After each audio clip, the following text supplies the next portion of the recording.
Welcome to America's Cannabis Conversation. Heard every Saturday at 4:20 p.m. online at americascannabisconversation.com. Each week, we provide our listeners information, education, and insight into the exploding medical and adult use cannabis industry. You'll hear from industry experts, elected officials, local growers, detractors, and more. Learn how to build your own cannabis business, how to grow the product, what's legal, and where it's legal. Tune in each week to hear the latest industry news and updates from the American Cannabis Industry Association in Washington, tips on investing in cannabis, personal success stories, and more. It's time to join the conversation. And here's your host, Dan Perkins. This is Dan Perkins with your American Cannabis Conversation. Quick news.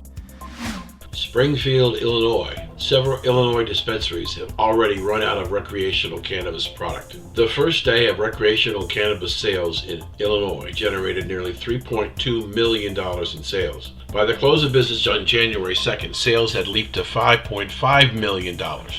Total retail transactions are climbing into hundreds of thousands. By any measure, the start of illegal retail in Illinois has been in an absolute frenzy, and several Illinois dispensaries are already tapped out. Many shops have already run out of recreational marijuana, while others are taking the day off to give their staff a reprieve from serving thousands upon thousands of customers who've been lining up outside the doors. Dispensaries low on stock expect to resume sales to recreational customers later this week, and stores will still have flower and other products on their shelves when they reopen for business. Portland, Oregon. A new study shows students are less likely to binge drink when cannabis is legal. Problem binge drinking decreased by an average of 6% among of-age college students in states where legalized recreational marijuana was available. 10 years worth of data from the survey of the American college students with 1.1 million participants showed that of-age students are less likely to binge drink where recreational cannabis is legal. That's according to a new study just published by Addictive Behaviors, one of the first to investigate how university students' substance consumption changes after states legalize recreational marijuana. Chicago, Illinois.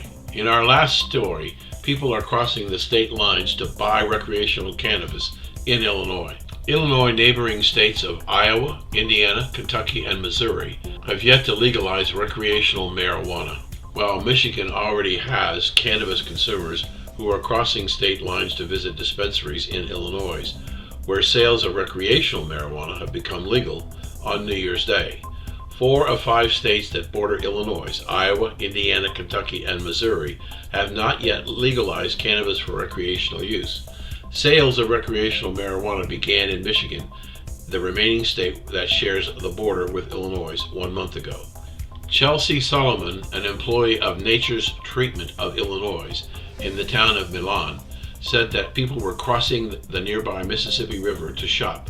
There's been a lot of Iowa people coming, Solomon said, adding that she expected them to keep visiting the store as long as recreational cannabis continues to be illegal in Iowa. I mean, we're right on the border, she said. We're going to have so many people who are going to want to be coming to our town to buy cannabis. And that's your America's Cannabis Conversation. Quick news. I'm Dan Perkins. Let's talk about who's on the conversation today. Anthony Planas, our money guy, is going to be talking about the coming turnaround of wholesale cannabis prices and the possibility of more stability to the cannabis stocks. Next, we have Morgan Fox from the National Cannabis Industry Association, who's going to talk about the Safe Banking Bill not making it in the compromise funding, and the comments of the chairman of the Senate Banking Committee and his concerns about safe banking because of the lack of THC controls. Also in the program today, we will have Jared Mirsky, who will help you set priorities for your business as a startup. He'll describe processes that you need to know so you can make sure you have the least amount of mistakes in starting your business. And finally on the show today, we have NBA world champion Matt Barnes in an interview with our W420 radio correspondent Rich Wolcoff, who will be talking to Matt about his interest in cannabis and his company, Seven Leaves, which will help people understand the advantages of cannabis. This is Dan Perkins. Now let's join the conversation.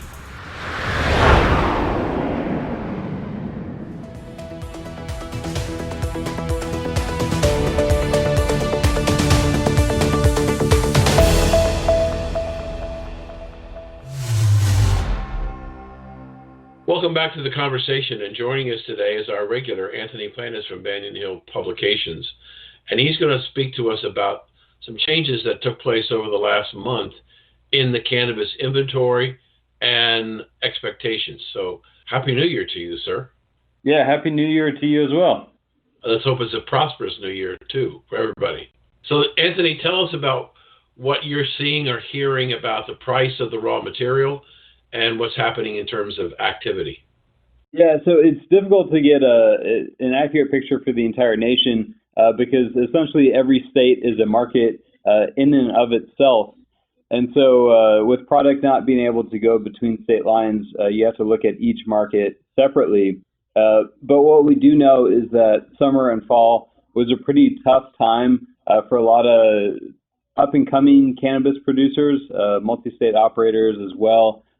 Where basically the cash dried up, and so plans for expansion that includes growing facilities and dispensaries and whatnot, those got axed, and so you have the demand which just keeps growing.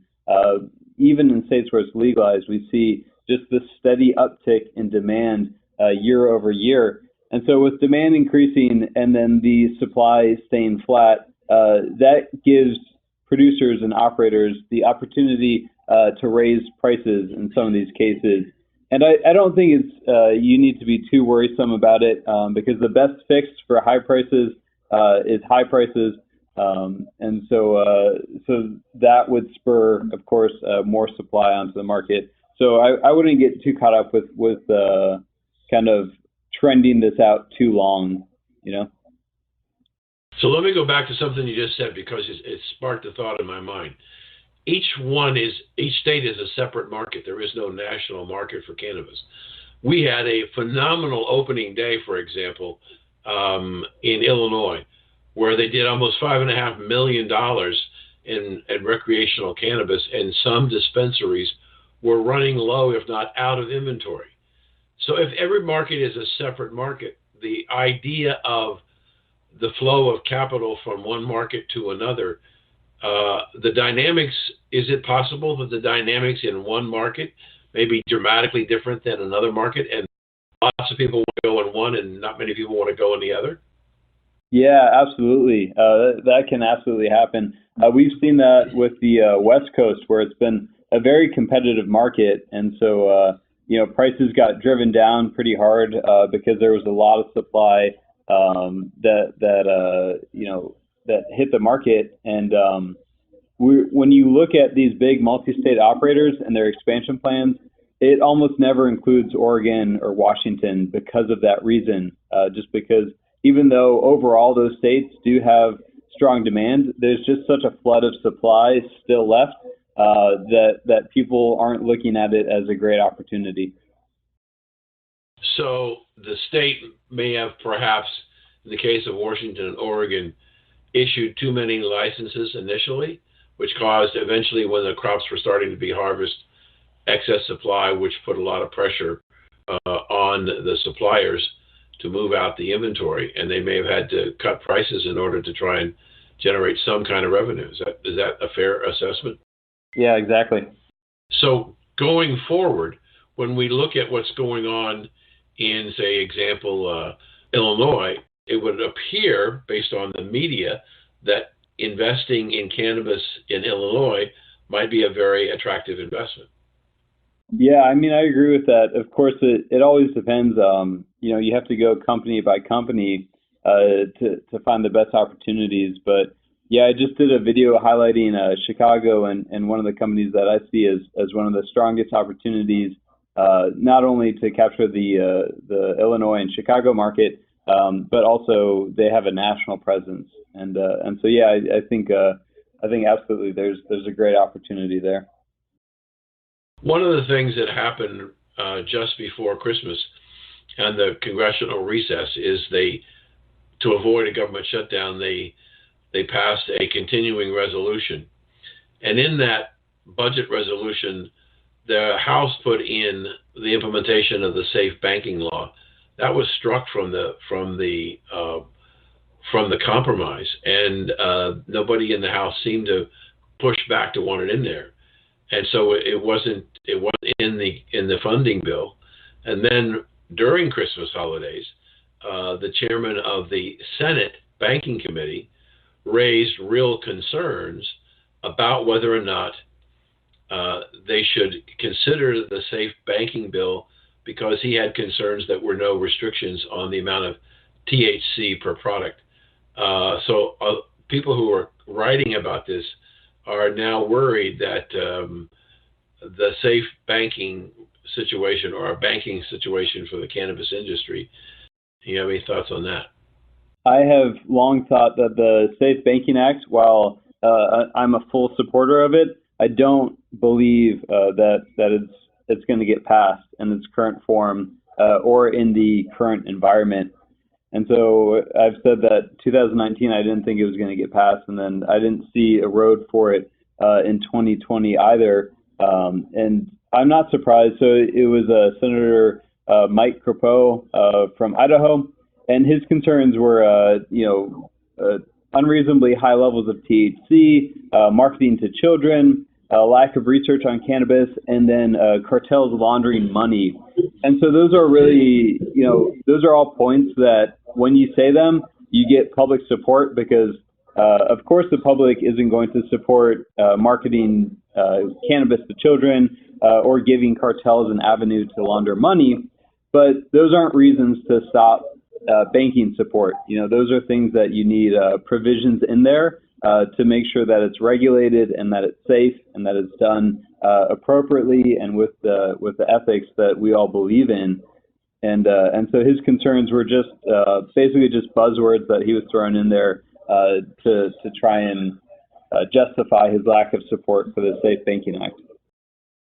So I don't want to put words in your mouth. When you were saying you didn't think it was passed in 2020, are you saying that you don't think it will pass, period, under its current form?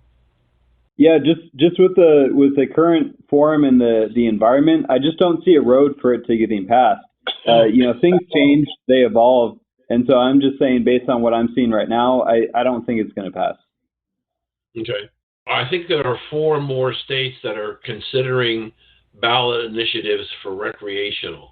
And I'm wondering what your thoughts are about the momentum in making more and more of the medical states recreational. Is there a lot of pressure to do that? Yeah, I think the momentum's great. We just keep moving in the right direction. And so they're not all going to be victories. But, every time this comes up for a vote, what you do is you have a huge portion of the population that has to reconsider exactly what's going on. And so as this whole thought and idea evolves within the American consciousness, every one of those opportunities, even if it doesn't pass, is a growing opportunity. And so I'm fully in favor of the move forward. My home state of Florida is considering a recreational bill. So, I'm excited about that. I'm not sure if it's going to pass yet. I don't have all the data. I don't think the bill is fully laid out yet. But, I like to see things happening, and that way people are talking about it and the conversation moves forward. Our state, because I live in Florida too, our state has the reputation of doing constitutional amendments as opposed to real laws.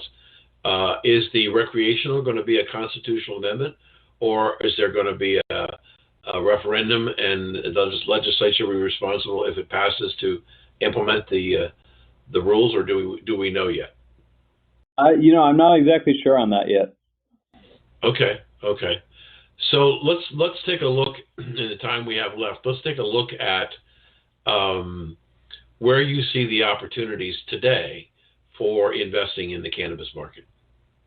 Yeah. So basically the 2 areas that I see is in the Canadian market. We now have the launch of Cannabis 2.0.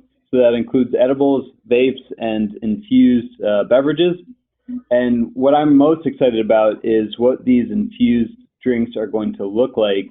And really what I want to see is feedback from people that are using them. And so those really, we have yet to see the data out on that. So the products have been named in many cases, and so we're going to see that launch and roll out very shortly in the coming weeks. And so I'm really watching that to see what happens. I've already kind of done my analysis of all the companies. So really, it comes down to the products and the branding behind it. And then stateside, basically just looking at the highest quality multi-state operators. And so I'm looking at companies that are basically, they have a path to profitability. So spending is in line with their growth. And so that means that they're not spending ridiculous amounts to support a lavish lifestyle for CEOs and top management, but instead they're putting that money into building facilities and dispensaries that will generate profit for them in the future, and that show discipline in how they raise the capital in order to do that. And so those are basically high quality multi-state operators within the U.S. are the ones that I'm keeping my eye on closest. I want to go back, if I could, Anthony, in the few minutes we have left, to go back to the infused beverages. We know that Coca-Cola is in the growing business. We know that Altria, the Philip Morris brand, is in growing. Miller Brewing is in growing. I think Constellation Brands is in growing. What's the magic of putting cannabis in alcohol? Yeah, so right now the problem is that when they infuse the drinks, oftentimes it's similar to edibles, where it takes a very long time for it to take effect. And that's not what people have grown accustomed to culturally. We're used to alcohol, where the effects start to become apparent within 10 minutes. And then, of course, it takes longer for it to fully leave your system. But waiting an hour or 2 hours for your drink to take effect simply isn't acceptable. Our culture isn't going to shift to accommodate that. But what we can do is these companies are researching and looking at ways that they can expedite that using catalysts or changing the compound ever so slightly so that the effect comes on much faster. And then, of course, we now have a product that fits into the giant alcohol market and is now a competitor for that. And so the growth potential there is just huge. Is there anybody working in the U.S. For infused alcohol?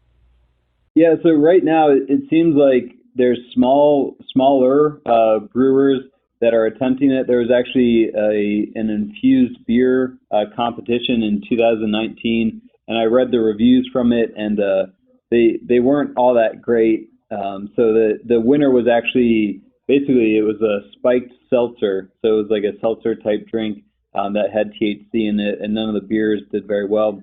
But what the U.S. big producers of alcohol are looking at is setting it up in Canada to develop these products and to get market data. And then once the U.S. legalizes, then they can move it into there. And same thing with Europe and Africa and South America, Australia, all the other markets in Asia as well. Well, thank you so much. We are unfortunately out of time. It's a good thing that you're a reoccurring guest. In the few moments that we have left, how can people get a hold of you, Anthony? Yeah, so probably one of the easiest ways is just to go to YouTube and then search my name, Anthony Planas, and then you'll see my weekly marijuana market update. Thank you very much. We've been speaking today to Anthony Planas, a regular contributor to the American Cannabis Conversation. And you can hear this show, and if you missed any part of it with Anthony or previous shows, by going to W420radionetwork.com and go to the archive section. Anthony, thanks for joining the conversation today. Thanks for having me, Dan.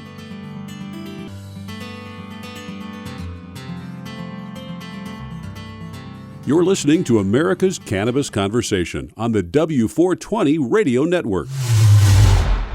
This is Dan Perkins, host of America's Cannabis Conversation, and I want to hear from you. Send me an email. Tell me what you like about our show, what you don't like about our show, what kind of guests you'd like to hear from, and is there subjects that are important to you that we're not discussing. Let us know. Go to W420radionetwork.com and send us an email. Thanks for listening.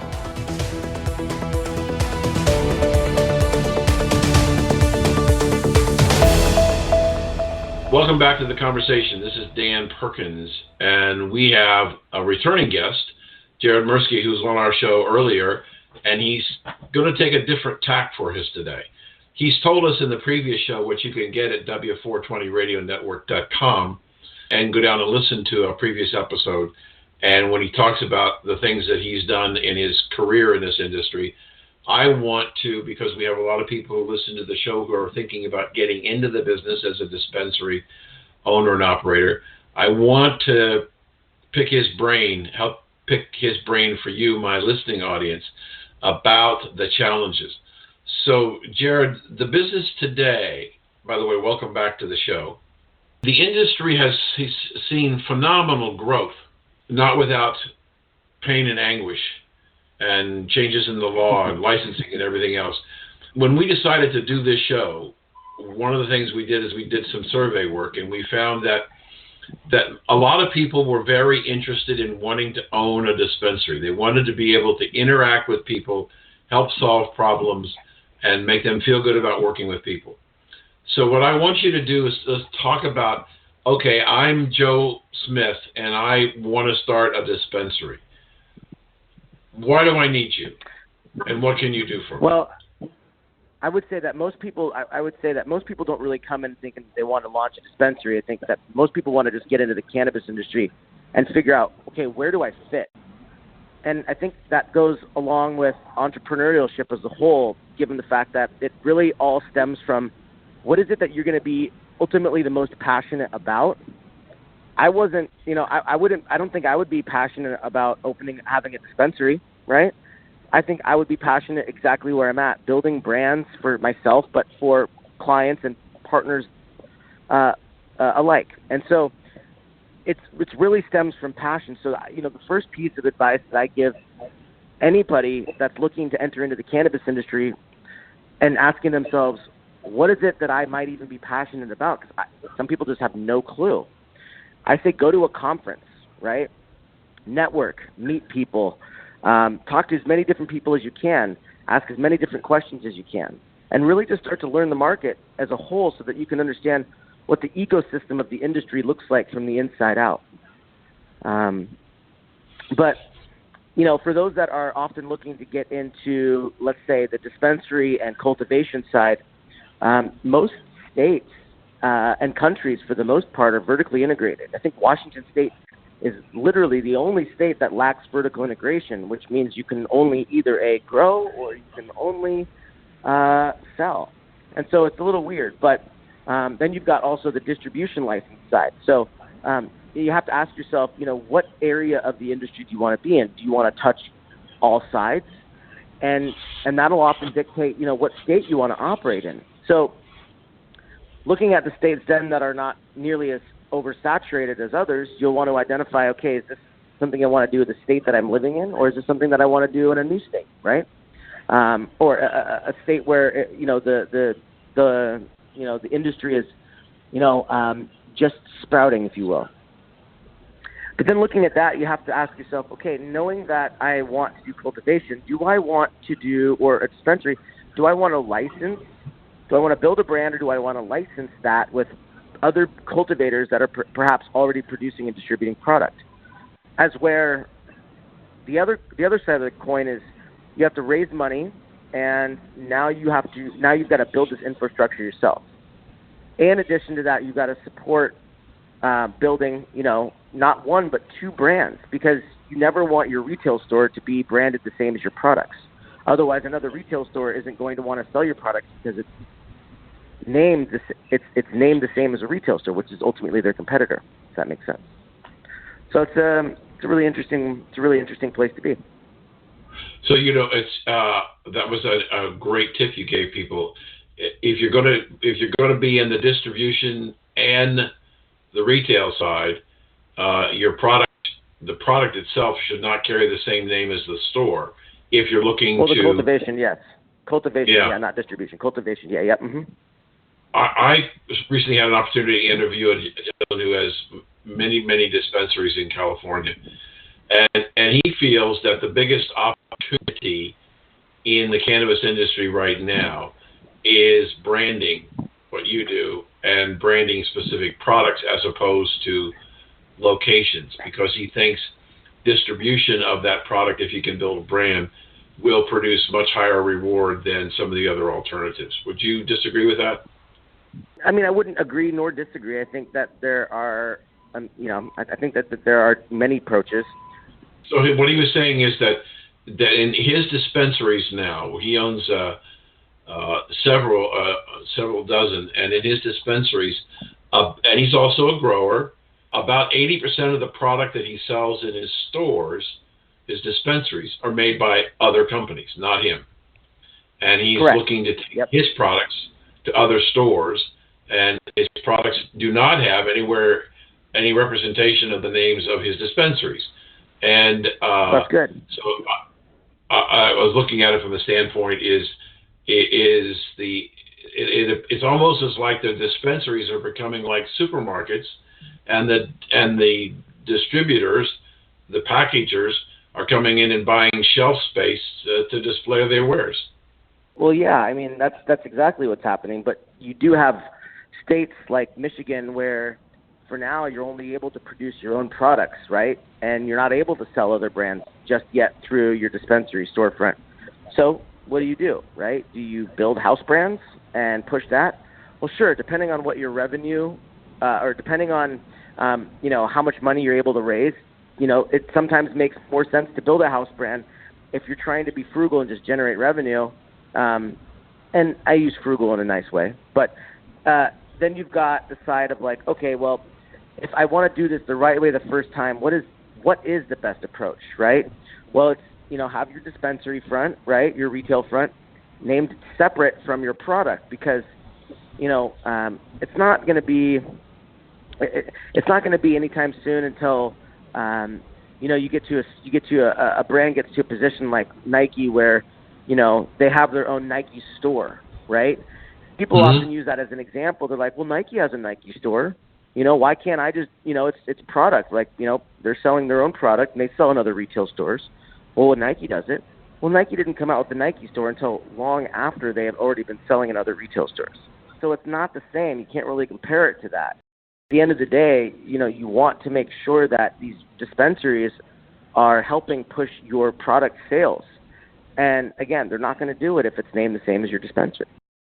But again, you can have a house brand and promote both, which is more expensive on the branding side. For our listeners who are not able to write as fast as Jared can speak, you can hear this interview and other interviews by going to W420radionetwork.com.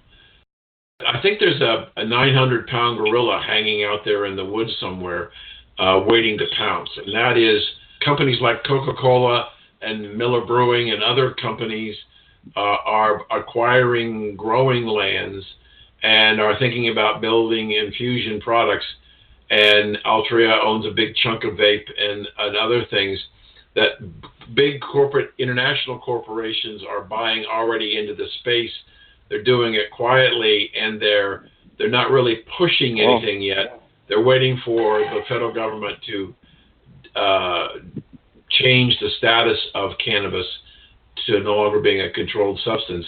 I wonder if those organizations, once that happens, are going to be have a significant influence on the direction of the business. Yes, they absolutely will. And to say that they're doing it quietly, I don't think that's possible, given the fact that they're a public company and they have to report everything. And the press picks up on that like nobody's business. So in terms of the products and what they're doing there on the developmental side, yes, completely agree, Dan. Yep, they're certainly keeping that area of their operation quiet, no doubt about that. But as far as the strategic moves that they're making in the industry and the splash they'll have, it's going to be big. And it's going to be companies like that continue to swallow up much smaller organizations. But again, that's why it's extremely important to build your brand the right way the first time, because for those that are getting in the space, looking to sell their company in 3 to 5 years, they need to be able to understand how to construct a brand. Again, beyond aesthetic, there's IP, there's legal aspects to consider. There's, does your name mean the same thing in every country, or do you own the rights to the name you have, and is it trademarked under cannabis? And yes, you can do that, right? You can federally trademark now under cannabis. Just ask Tom Zuber from Zuber Law. So there are a lot of opportunities to do some pretty amazing things in the space, but you need to approach it with expertise. And if you're not an expert, that's fine. That's why consultants exist. So when you look at the branding situation, if we look at the market, as you pointed out right now, as you look at what's going on, we have a situation that because you can't ship product across borders, branding really is a state-by-state issue. At least at the moment, it can't be national, correct?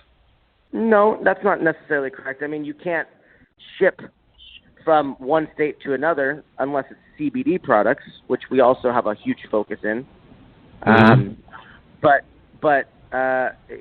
So I mean, it really just depends on what we're talking about, because you can license a brand in another state. You can license the IP in another state, the formulations, but no, you cannot cross borders with physical products. So until we get rid of the controlled substance situation, money making in branding in terms of selling the product across state lines is not going to happen. You're going to have to, as you just pointed out, licensing or whatever, but you're not going to be able to manufacture in California and ship to Ohio under the current laws. And isn't the manufacturing of the product the most profitable part of the product? Well, yeah, it's also the most expensive, depending on how you look at it. Right. Well, we are unfortunately out of time. It's been a wonderful conversation. I thank you for giving us and our listeners some insight to a very important part of understanding this business, and that is branding, marketing, and what you need to do to make yourself competitive in the marketplace. And so, Jared, please tell our audience how we can get a hold of you. Yep, you can find me at wickandmortar.com, WICKANDMORTAR.com. You can find me on LinkedIn, as well as Instagram, Jared, at Jared.Mirsky. America's Cannabis Conversation.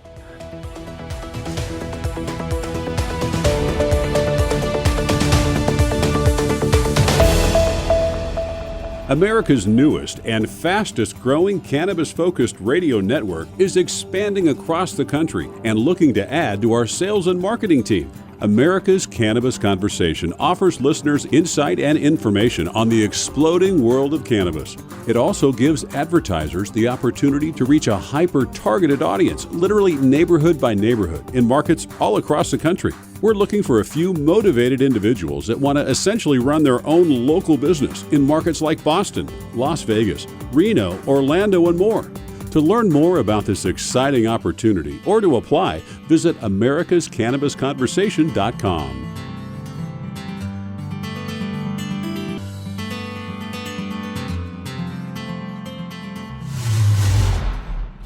This is Dan Perkins, and we're about halfway through today's conversation. I hope you have found the people interesting and helpful. In case you didn't hear all of the interviews in today's conversation, you can go to W420radionetwork.com after 5:20 p.m. to listen to this show. If you missed any of our previous shows, or you want to hear a particular show again, you can go to the archives and download a missed show anytime that's convenient for you. Our goal is to bring a high-quality program that is both entertaining and informative.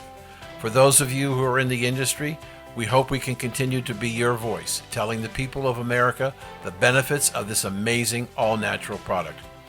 We have been surprised at the willingness of important people to come into this new program and talk about the challenges and opportunities in the cannabis industry. It's hard to believe that it's been 23 years since cannabis was made legal in California. I think the next 23 years might be even more exciting than the first 23. One more thing before we get back to the conversation. Should you have a question or a comment, please contact us at contact@w420radionetwork.com. That's contact@w420radionetwork.com. And now, back to the conversation. Joining the conversation today is our old friend Morgan Fox from the National Cannabis Industry Association. He's their Director of Communications and has been with us many times. Happy New Year to you, Morgan. Thanks, you too. Let's get started. I'm looking at what happened prior to the Christmas vacation or holiday vacation. There was some discussion that and hope that perhaps the continuing resolution would address the House passage of the Safe Banking Bill, but nothing was ever said. And then during the Christmas holiday, the chairman of the Senate Banking Committee indicated that he's got some problems with the Safe Banking Bill, especially as it relates to the quantity of THC that can be in products. So give us your update on what's going on. Well, we were really hoping to get a markup on the Safe Banking Act in the Senate Banking Committee before the end of the year, but unfortunately that didn't happen. But we were all pretty much taken aback by the concerns that Senator Crapo expressed and the suggestions he wanted to see in any banking legislation that would move forward through his committee, particularly a suggested 2% THC cap on any products that were being produced that would be banked. And frankly, that's completely unworkable. So, we were disappointed by that. However, Senator Crapo has said that he's accepting comments right now, and we are working with a pretty broad coalition of associations and businesses to give him accurate information and let him know that these concerns are not really appropriate to either put onto banks or to include in this narrowly tailored legislation. So hopefully we can get that information to him and make sure that any bill that moves forward in the Senate is very similar to the version that was passed in the House, so that we can get a bill to the President's desk. I think it was pretty interesting that Senator Kevin Cramer, from a Republican from North Dakota, actually said that he recognized that the 2% cap was unworkable and was going to be working with both Senator Crapo as well as Senators Gardner and Mirsky, who are the main proponents of this bill in the Senate, to address any of the concerns that the Senate Banking Committee has and make sure that it gets a markup as soon as possible. Morgan, I understand what you're saying. I don't mean to put you on the spot, but you're more tied into Washington than I am. You used in the early part of this starting of this conversation that you were surprised at Senator Crapo, and we should remind the audience that he's the chairman of the Senate Banking Committee. Who was driving this behind him? Do you have any idea? We have no idea where he came up with this number. It's not one that I've seen before in any discussions about this issue or anything that's being promoted by the organizations that are opposed to legalization and particularly opposed to the Safe Banking Act. So we're really not sure at this point where he's getting these figures from or where that number came from. But we're going to be working as hard as we can over the coming weeks to make sure that he gets accurate information. It would seem to me as an interested novice, how can you legislate in a natural product a specific outcome of the amount of THC in the product? Well, that's the thing. THC caps are a little bit ridiculous to begin with, but there are several states that actually do have caps on the amount of THC that is in a product, and that can be altered through specific genetic breeding as well as through dilution of products. It's very difficult to do that with flower, but if you have, say, like a vaporized product or an oil or a topical of some sort, you can dilute it to the point where it only has below a certain level of THC. But I think that the important part to consider is that the vast majority of cannabis products available in state legal markets have more than 2% THC. So putting a cap like that would basically only allow hemp to be banked. And also, banks shouldn't be in the position of having to verify whether or not their clients are only producing 2% THC products. considering that products with much higher levels of THC are legally allowed to be produced in those states. It puts banks in a very difficult position and would basically eliminate the possibility of anything except for hemp being banked in the future. I agree with you. I can't imagine bankers accepting the responsibility of having to police the THC content of the products of the institutions that they're doing banking services for. So that when this came out over the holidays, there were several stories that came out that suggested that there probably will not be any action on the bank safety issue in 2020. Do you agree? Or disagree? I don't think that that's necessarily accurate. It might have delayed things a little bit, but we're still very hopeful that we're at least going to get a markup in the Senate Banking Committee, hopefully in the next couple of months, and then we're going to see where we can go from there. The chances of getting anything done in Congress are being made much more difficult because of national and international politics and the presidential election, as well as a number of congressional elections, particularly in some pretty contentious states.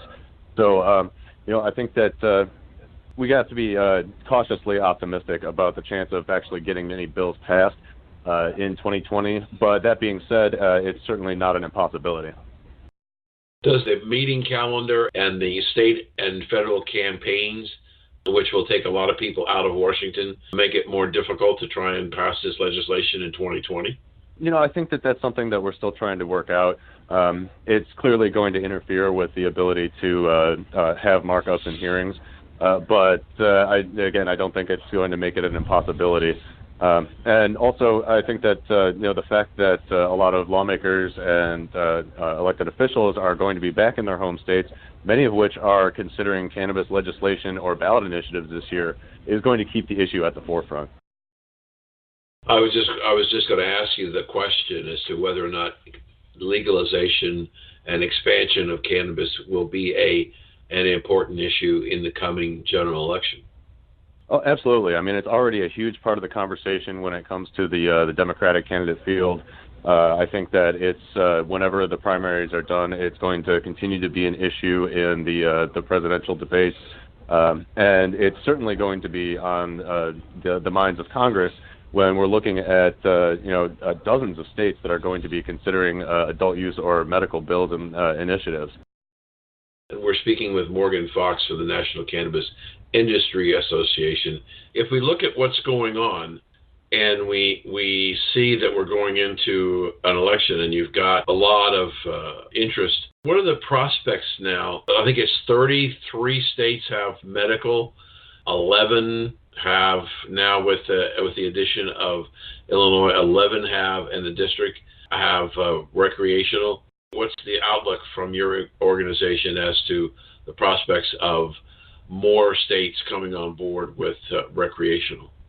I think it's very likely, particularly since a number of states are going to be considering initiatives. In fact, in South Dakota, it's already qualified for the ballot. In New Jersey, there's going to be a referendum going to the voters through the legislature. It appears likely that states like New York, Delaware, Connecticut are going to be addressing this through their legislatures. So we're pretty confident that we're going to add some more states this year. How many, I think, is a question that it's still too early to really weigh in on.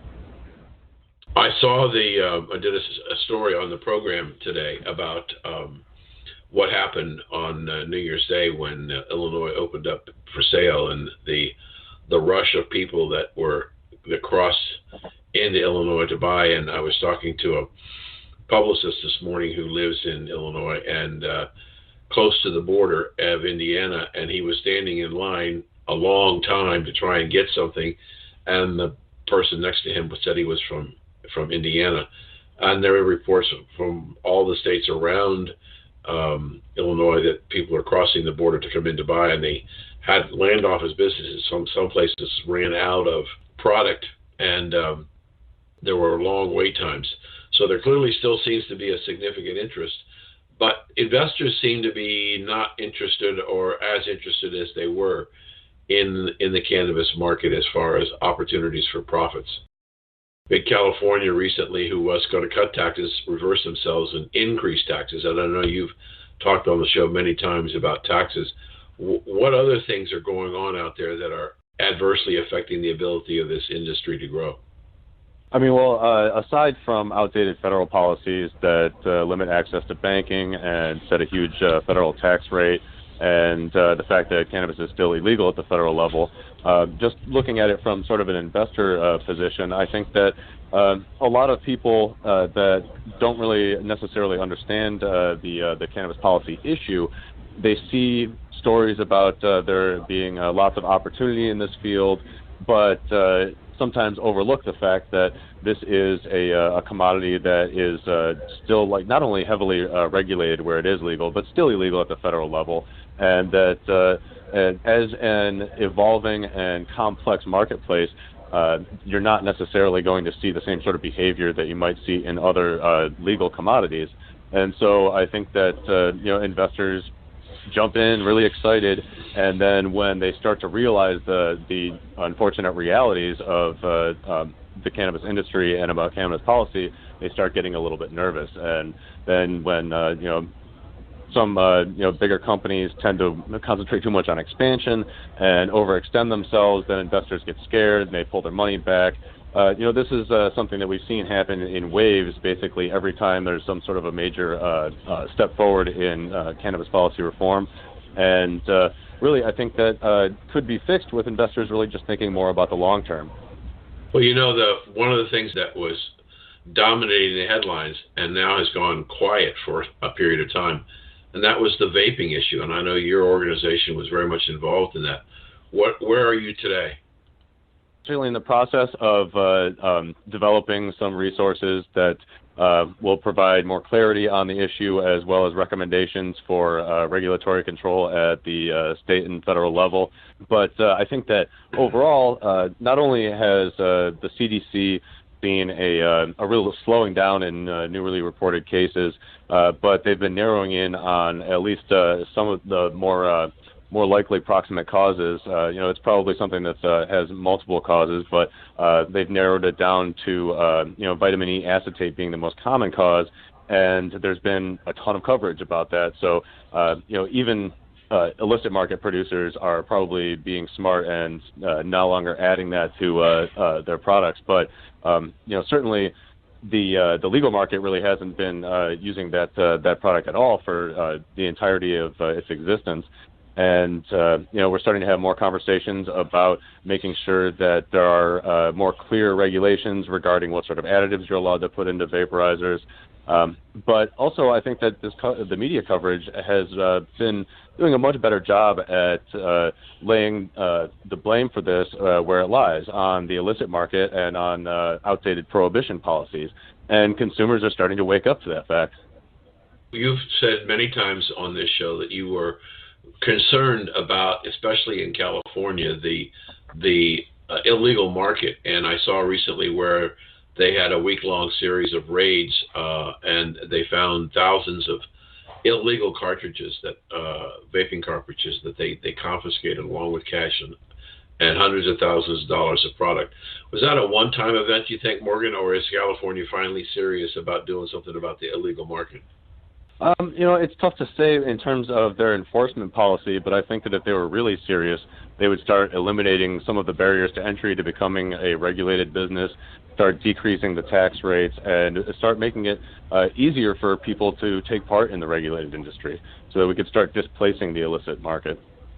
A lot of the states that got into the cannabis business saw it as a significant source of tax revenue. Colorado has brought in billions of dollars, and other states have brought in lots of money. And I'm wondering if the attraction of the generation of revenue that this business can produce is in conflict with the regulatory environment that needs to get done to make this a more broader product. Well, I think that the problem is that lawmakers really want to, squeeze blood from a stone, and they are in danger of taxing the industry to death. it seems maybe a little bit counterintuitive, particularly to government officials that are not really used to cutting taxes. But in the long run, lower tax rates for legal cannabis will make it easier for these businesses to compete with illicit operators, which will mean there are more taxable sales taking place in the legal and regulated market, and in the long run will generate far more tax revenue. Somebody once said that about income taxes, too. We've been speaking with Morgan Fox from the National Cannabis Industry Association, a regular contributor to here at America's Cannabis Conversation. And if you missed any portion of Morgan's interview, you can go to W420radionetwork.com, listen to this show, and listen to archive shows and look and see where Morgan's been on and listen to him and listen to other people. Morgan, thank you for your time today. Thanks again for having me. You're listening to America's Cannabis Conversation on the W420 Radio Network.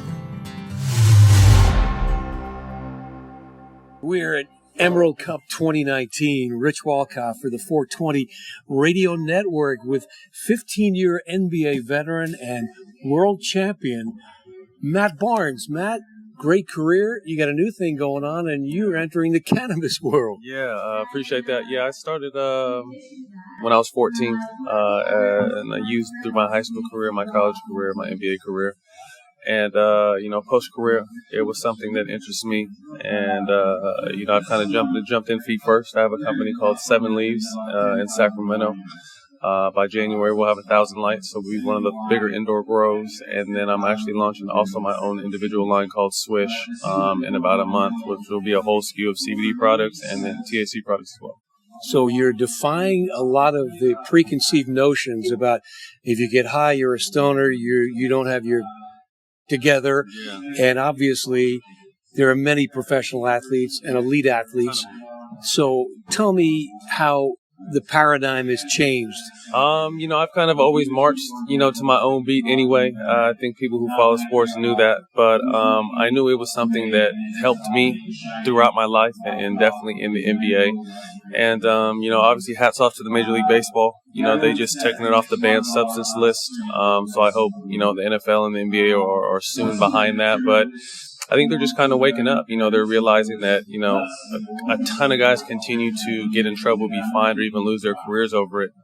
There must be something to it. Why are all these elite athletes doing it? So, hats off to the leagues that really kind of started to dive into it and really learn about the plant and not live by the old stigmas of the plant. Now tell me how you played under the influence, if you will. Was it transcendent? Was it performance enhancing?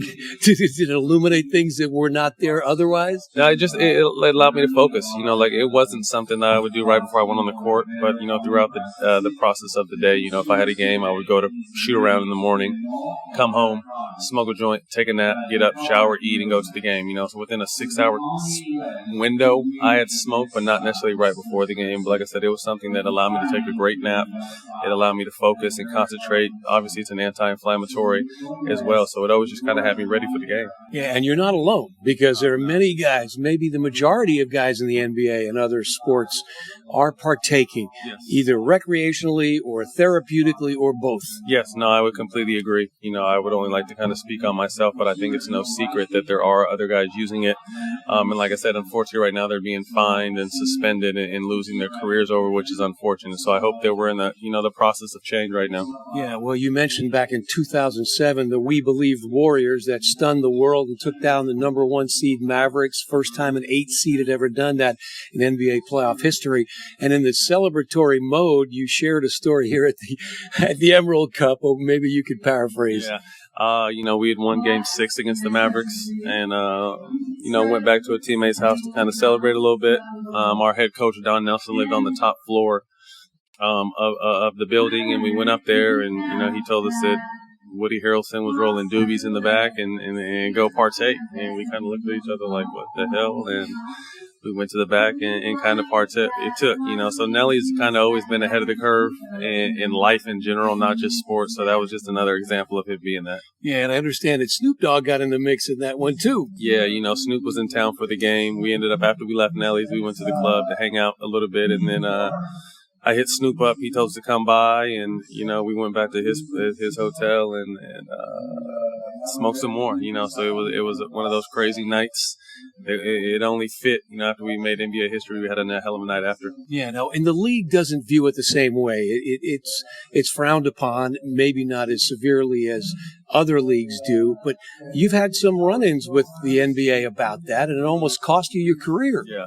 It was something that in the NBA, they go by a 3-strike policy. I had like 2.75 strikes in my time playing. So it's just something that it happened. The 2 tests I failed, it happens. But luckily I was able to, not get that 3rd strike, which is, 5 games, and the world knows, and it's a large fine. So, I teetered the line of it. But like I said, even though I knew I wasn't supposed to do it, to me, there was no alternative because I'm not someone that's a big drinker or someone who takes opioids. Yeah, and opiates are the de facto path for most guys. You get hurt, they pop pills. I mean, I was around the NFL for over 25 years, and the stories I heard were unbelievable. And it's probably no different in the NBA. It's a grind, and your body breaks down, and they give you pills to mask the pain and the symptoms, but it doesn't get to the cause, and it doesn't alleviate the problem. No, not at all. I think you hit it on the head. It's a simple masking agent that is masking one thing and causing another long-term effect, whether it be breaking down, important organs or getting you addicted to it. But like I said, it's the big companies, these billion-dollar opioid pharmaceutical companies that, have a stranglehold on this. But like I said, I think we continue to, make progress in that direction. And, I hope that soon it'll change.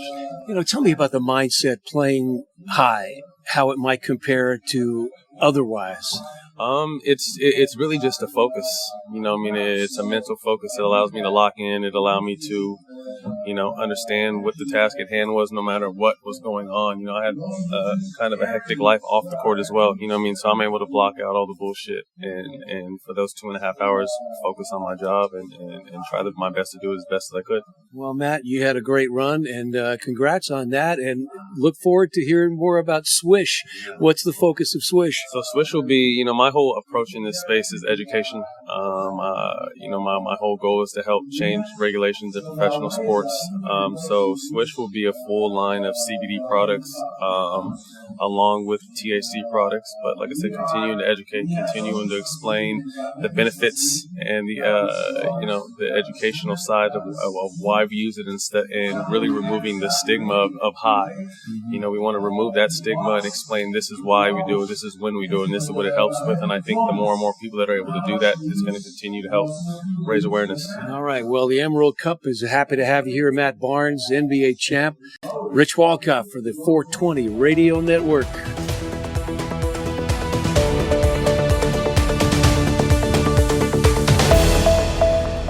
America's newest and fastest growing cannabis-focused radio network is expanding across the country and looking to add to our sales and marketing team. America's Cannabis Conversation offers listeners insight and information on the exploding world of cannabis.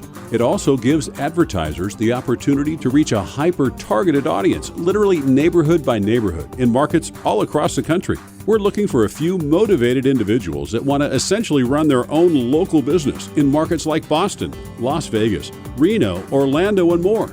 To learn more about this exciting opportunity or to apply, visit americascannabisconversation.com.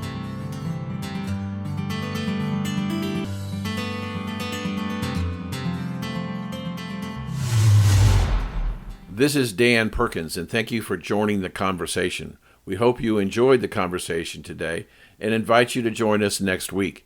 By the way, you can go to our website, www.americascannabisconversation, and download previous shows, but also on the website, you'll be able to see who our guests are going to be next week. So go to the website, americascannabisconversation.com, download shows, and look who's going to be on next week. This is Dan Perkins, and thanks for joining the conversation.